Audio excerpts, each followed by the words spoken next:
Pas një procesi relativisht të gjatë që u përmbyll mbrëmjen e 15 marsit, Partia Demokratike e Shkodrës ka tashmë një kryetar të ri. Ardit Çylybyli arriti të siguronte 1083 vota nga 1781 pjesëmarrës në votime, duke lënë pas Gentian Ibron, i cili siguroi 687 vota, ndërsa 11 të tjera rezultuan të pavlefshme. Pas përfundimit të numërimit, mbështetësit e Çylybylit shpërthyen në duar trukitje, ndërsa vetë Ardit Çylybyli shtrëngoi duart me kandidatin Ibro.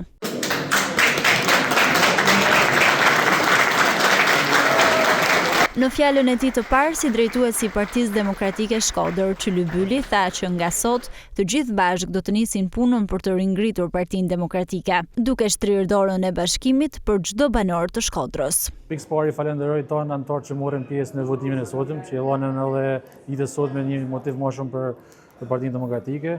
Falenderoj edhe kandidatin që kisha përballë, i cili është i mik i imi, dhe punën na nesër mbrapa do ta bëjmë tonë bashkë. Mesazhi është vetëm bashkim dhe vetëm bashkim.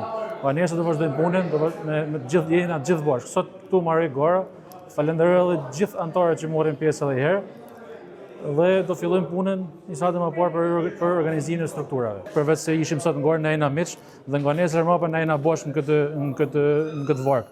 Pra jena bashkë të Partisë Demokratike duke filluar punën çës nesër. Dora e jam drejtë shtrimi për çdo anëtar të Partisë Demokratike, për çdo anëtar i cili ka kontribuar në vite, për të ri, për çdo njeri që ka drejt që dën me qoftë edhe një orë dën me kontribuar në Partinë Demokratike. Unë mendoj që shërbeu, sepse pati pjesëmarrje jashtë parashikimeve dhe mendoj që duke pas organizime të tilla dhe pjesëmarrje të tilla që i shërben patjetër zgjimit të strukturave. Procesi që nisi në orën 8 të së dielës dhe zgjati rreth 12 orë, u zhvillua në një atmosferë të qetë dhe pa asnjë incident, duke dhënë kështu sinjale për një lënje pas të hatërmbetjeve pas sherrit të ndodhur gjatë prezantimit të kandidatëve, ku pati tone të ashpra, madje edhe përplasje fizike.